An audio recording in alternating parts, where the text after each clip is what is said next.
shore. I trust the power of your word,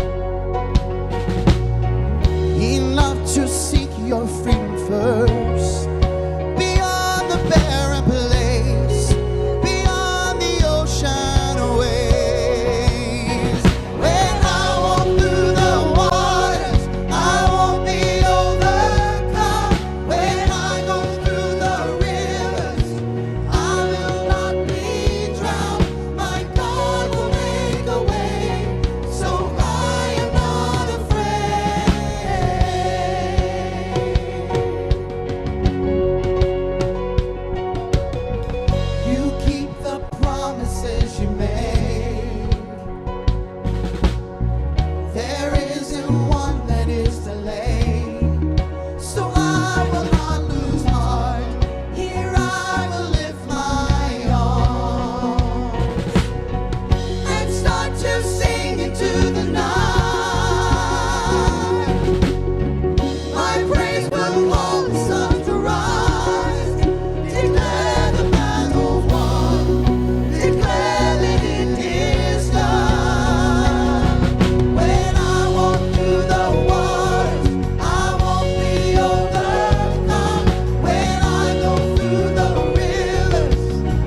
know, our sermon series starts today with a small group, Unafraid. And these songs may not all talk about being fearful or not fearful, but they talk about God's love. And that's exactly why we don't have to fear. Our next song is Reckless Love. If you know it, sing it out. If you don't, sing it out.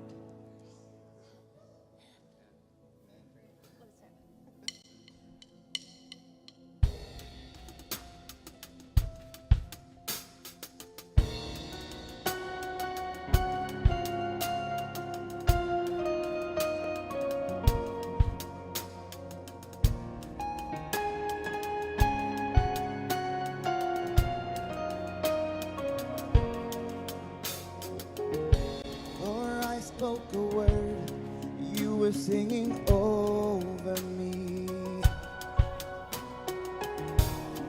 You have been so, so good to me. Yes. For I took a breath, you breathed your life in me. You have been so, so kind to me. Overwhelming, never-ending, reckless love of God. Oh, it chases me down, fights till I found, leaves the 99. I couldn't earn it, I don't deserve it, still you give yourself away. Oh, the overwhelming, never-ending, reckless love of God. Yeah, yeah.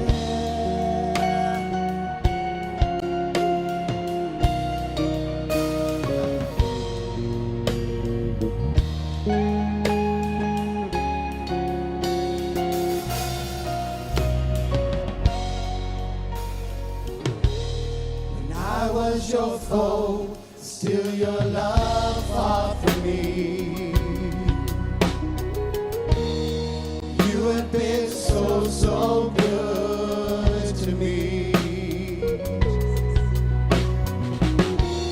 When I felt no worth, you paid it all for me. You have been so, so kind to me. Oh, the overwhelming, never-ending, reckless love of God. Oh, it chases me down, fights till I'm found, leaves the 99. I couldn't earn it, I don't deserve it, still you give yourself away. Oh, the overwhelming, never-ending, reckless love of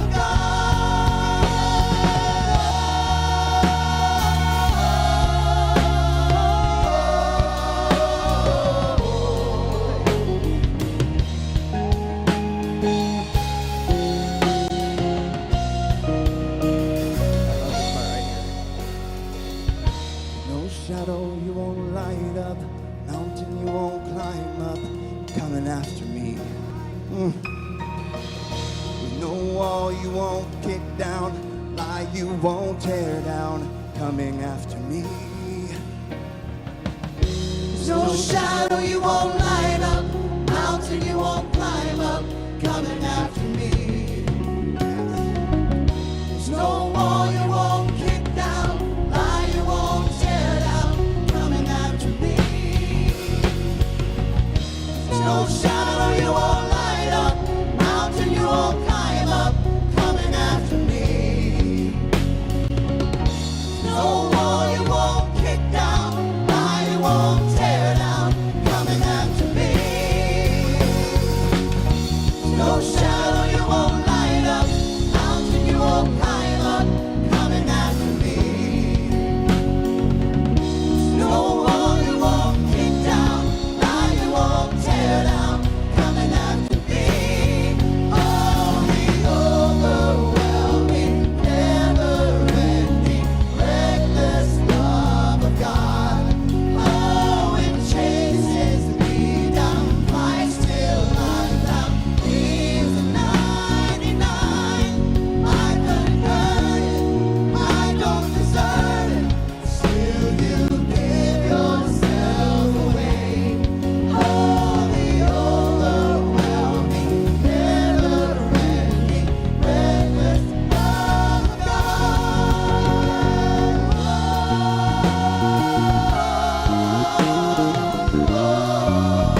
Friends, we are beginning a new sermon series today. It's a longer sermon series than we would usually preach here at Cathedral of Hope. Usually our sermon series are about 4 weeks, and those of you who regularly know them, we do mini-series, which are 3 weeks.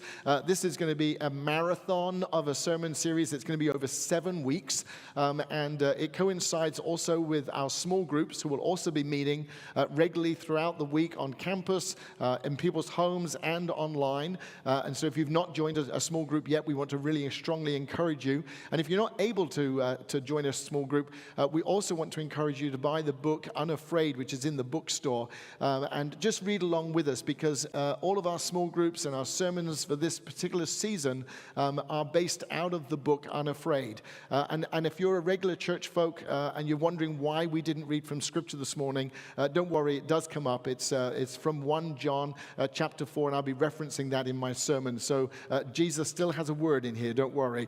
And we also acknowledge in this congregation that new words are just as valid as old words. And sometimes those new words are just like those old words. They just reaffirm our faith and our understanding of a God in our time, rather than perhaps a God in an ancient time. And so those words that were read for us this morning are so relevant for each and every one of us. But our sermon series is called Unafraid. And over these next 7 weeks, we're going to start to unpack some of the religion that perhaps many of us grew up in, or perhaps that we see in the world, and also the ways in which many of us approach life, not from a place of love, but from a place of fear. And certainly those of us who grew up in more evangelical or conservative congregations, we certainly know that faith is usually expressed through words of fear rather than through words of love. And those of us who grew up perhaps on the most liturgical end of the market, we also know that fear has found its way into religion over and over again. And many of us fight that kind of fear-based religion over and over again. But I believe that that fear-based religion is not just something that we face in our churches, but fear-based religion and fear-based lives are based on our everyday experience of doing life together. And so our hope is that over these next few weeks together, we'll begin to dismantle some of that so that we can actually begin to find some freedom in our lives. And through that freedom, we might be set free. And by being set free, we might be able to experience this love of God that we truly believe is real. Can I get an amen this morning? So it resonates. Let's hope that resonates with you this morning. So our book, Unafraid, takes us on a journey. Just as in a similar way that our faith takes us on a journey. But the question for us this morning is, why do we always come at life and by our religion from a place of fear rather than from a place of love? Why is it that we always seem to end up coming to Jesus Christ through through a lens of fear rather than through a lens of love? Because the reality is that when you read our sacred text, everywhere that we read about this God of love. We read about Jesus talking about this God of love, this God of compassion, this God of kindness, this God of forgiveness, this God who manifests God's self in the life of Jesus Christ, and who are over and over again reminded those folks, and through the greatest commandment of all, that we are called to learn to love our neighbor as ourselves and to love God. And that the fundamental principles of our faith, of our journey, is to be based out of love, not out of a place of fear. And so I want to tell you that perhaps for many of us, this is going to be one of the most dangerous sermon series that I'm going to be preaching in my entire life. And why do I believe that? I believe that it's probably one of the most dangerous because most religions, and certainly most ministers, want to keep us in a place of fear rather than a place of love. And the reason why most ministers and whilst most churches want to keep us in a place of fear rather than a place of love is because love sets you free and fear keeps you in bondage. And the real truth of the matter is that we have a vested interest in keeping you in fear, because fear means that you're going to keep coming back. Fear means that you're going to keep wanting to be present in churches, because when we hold the keys, we're the gatekeepers to setting you free, and our fear is that when we set you free, you won't want to keep coming back. And so it's really easy for us to preach this gospel of fear rather than this gospel of love, because not only do we need you here on Sunday morning or 11:45 or whenever you participate in worship, but it's most dangerous because freedom gives you choice. And we want to keep you in bondage. So this is the most dangerous sermon series I'm going to ever preach because I actually believe in the sacred text of Jesus Christ. And I actually believe that when Jesus says, I've come to love you and to set you free, that that's what the purpose of the church is all about. That each and every one of us is called to find ourselves set free out of the limitations of fear, to be set free to the glorious hopes of what joy and worship can really be all about. And those of us who have come from perhaps Roman Catholic or even from the most conservative religious experiences is that there is a vested interest in keeping us in fear. Keeping us in fear because when you come back to worship on Sunday, we hold the gates, we hold the keys to forgiveness. We somehow believe that as ministers, that when we say you're forgiven, that you are forgiven, and we forget that actually the one who forgives is Jesus Christ. We forget sometimes that the one who actually liberates us is Jesus, not the preacher, not the church, not the people around us, but often that we allow ourselves to be kept in that bondage because sometimes it's easier for us to live in fear. Because when we live in fear, we've got a set of rules, of do's and don'ts, as was written for us this morning. We have a list of do's and don'ts, and it's quite easy to follow the rule book. It's quite easy to follow the do's and the don'ts. But when we're set free to love, when we're set free to this gospel of love, that puts the responsibility back on ourselves to actually determine where our lives are going. And so it's easy for churches. It's perhaps why more conservative churches attract people, is because people want to be held in their bondage rather than being set free. And that's a sad reality, a sad reflection on who the church is today. And so hopefully over the next few weeks, you aren't going to stop coming because I've set you free to love. You're going to want to keep coming back because there's something about love that actually draws us in. God is love, and love is God. You saw the equation this morning. It was right there, right in front of you. God equals love. And in the first letter of John, in the New Testament, in chapter 3, it says over and over again, where love is, there is God. And where God is, there is love. So you hear those words, right? We hear them in our heads. But sometimes it's hard to translate that to our lives. We hear it, we know it, we kind of know it in our minds, we know it in our heads, but quite frankly, we don't live it because, quite honestly, people want to keep us in that place of fear. They want to keep us there. They want to hold us there. And I lose count of the number of folks that have come through my life who say that they really want to believe in Jesus. They really want to believe in this gospel of love. They really want to believe this equation that God equals love. But there are some tapes running on in their heads from their former places, or perhaps from people and places and things that are reminding them over and over again that they're not good enough, that they're not wise enough, that they're not good looking enough. You know, the whole list of things that we put in our own heads when people try to use guilt and shame as a weapon to keep us in bondage. And the truth is, the truth will set you free. The truth actually makes us whole. The truth will set us free. The truth sets us on a new path. And that's what Jesus came to do. Jesus came to, I said this before, Jesus came to set the record straight. He came to remind people that this God of fear is not a God that they've been called to worship. That what they've been called to do is to worship this God of love, who actually has invested God's self in each and every one of us, to the point where we can actually experience love in our own lives. That's what Jesus came to preach. That is the good news. That is what Jesus came to. And there's nothing we can do to earn God's love. Most of us in churches think that somehow we have to do all these things in order to earn God's love. But the truth is that God doesn't require any of us to do anything to receive God's love. It is given to us whether we want to accept it or whether we don't want to accept it. It's just a given. It's out there for each and every one of us just to take hold of and to ride this journey called life with. There's nothing you can do. There's nothing you can do to earn God's forgiveness. There is nothing you can do to separate you from the love of God that is in Christ Jesus. There is nothing. And yet we put limitations on ourselves to figure out how on earth we can earn God's love. I want to tell you this morning, there is nothing you can do to earn God's love. I wish I could just give it to you as a gift, tied up with a nice pretty bow on the top, because you know it's going to look fabulous if it comes out of Cathedral of Hope. But I wish I could just tie it up with a beautiful little bow on top and just hand it to you and say, here, it is yours for the unwrapping. It is yours to discover. It's for you to journey with. It's for you. That's what it means to be unafraid. And yet we come to God out of a place of fear. We come to God with all of our tapes. We come to God with all of our shortcomings. We come to God with our whole laundry list. How many of us have got a laundry list of all of the things that we declare are wrong about ourselves? Yeah, there's some hands going up this morning. But we come with that whole laundry list of things that we believe somehow God isn't going to love. And the truth of the matter is that there's a whole laundry list on the other side that usually far outweighs all of these things, but we never give ourselves permission to actually explore those things.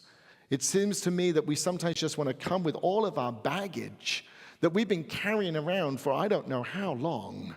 You know, all those things that we've carried. It's like we've moved 23 times and we're just taking everything that we had from that previous place and we're just taking it with us, and we forget that there are some things that we need to let go of on the way and just believe that somehow then we don't need them anymore.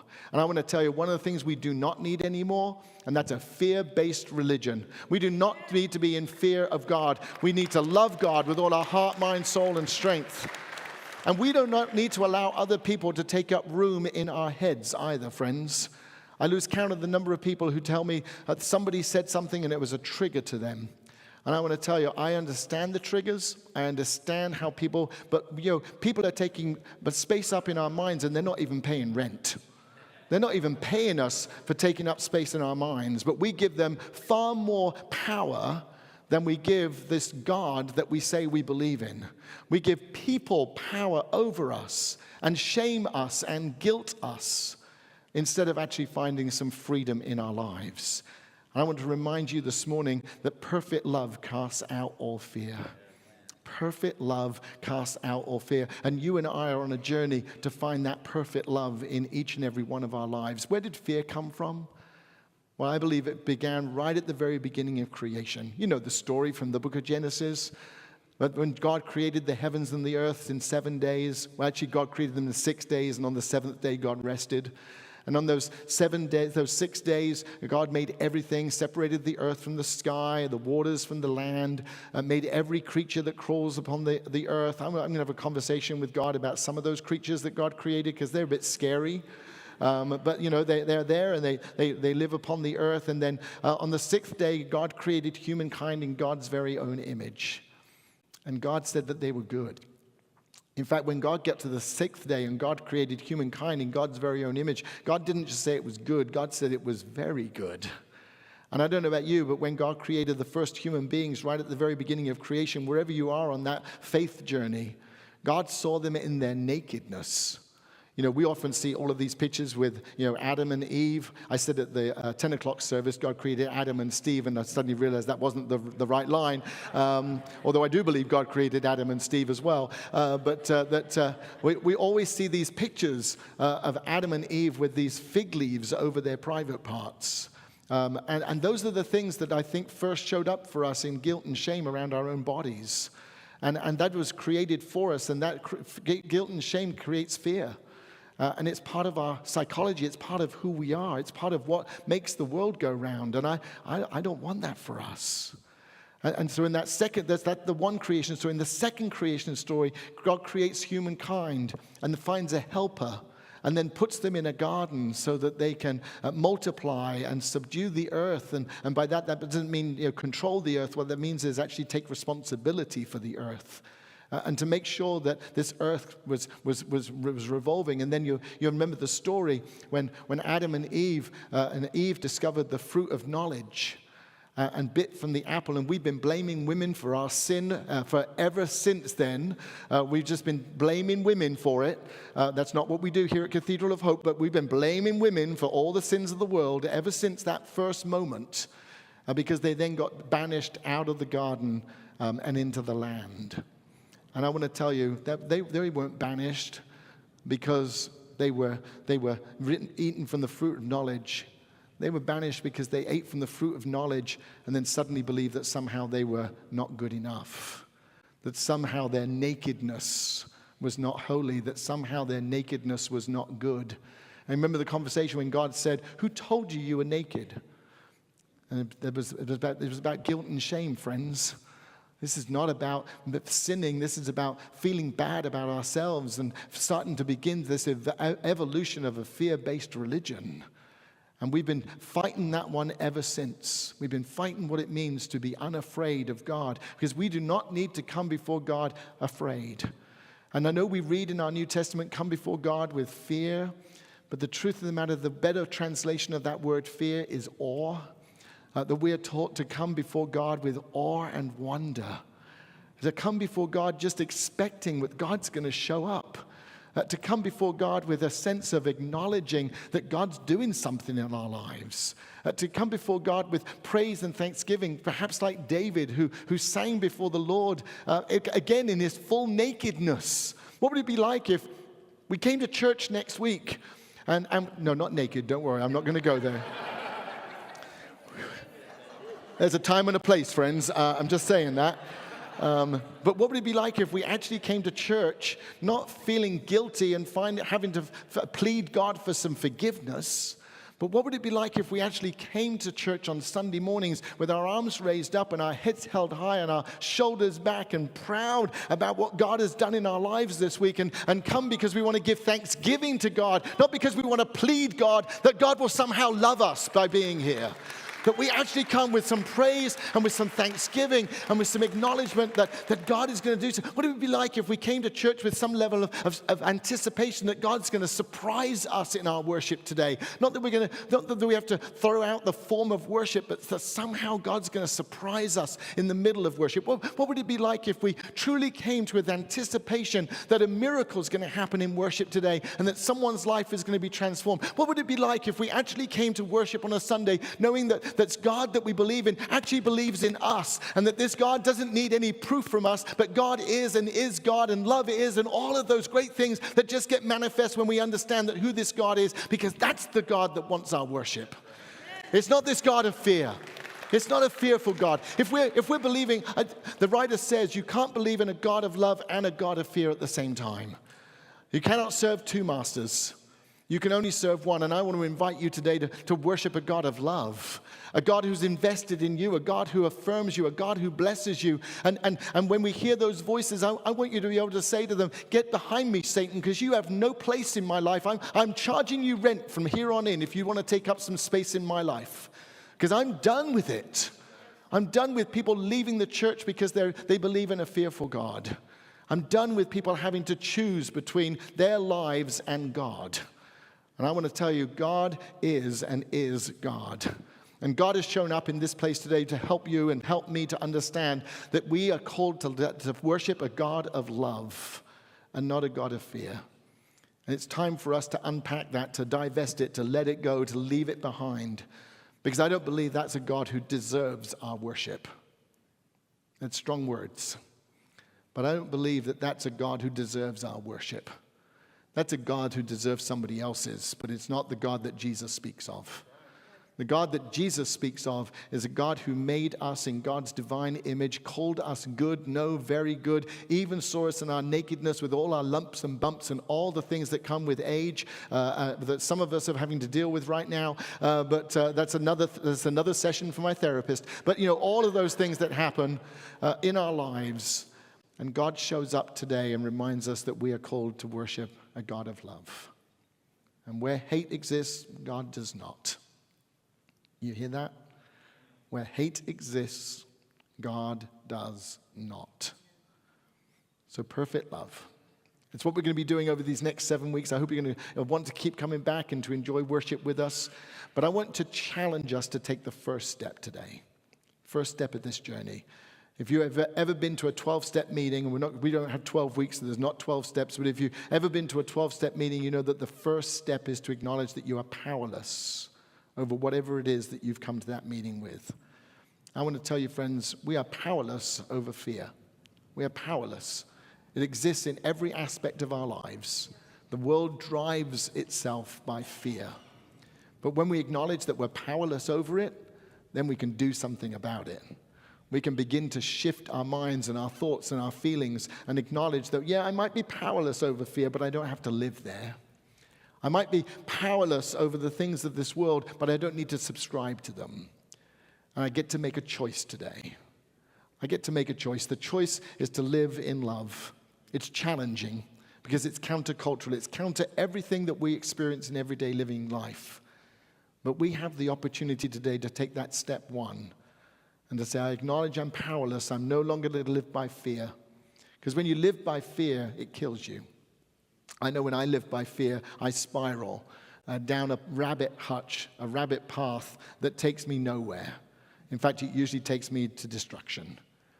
But if I can choose today, if you can choose today to step away from that place of living in fear and finding some freedom in your life, to be unafraid of this God that we come to worship every single week, to be unafraid of the people and places and things that will call you all sorts of names and try to pull you down, and just to respond with this God of love that has called you by your name and makes you God's. No matter who you are, no matter where you are on life's journey, no matter of your gender identity, sexuality, sexual orientation, whether you identify with any of the letters on the alphabet, you are, because God is.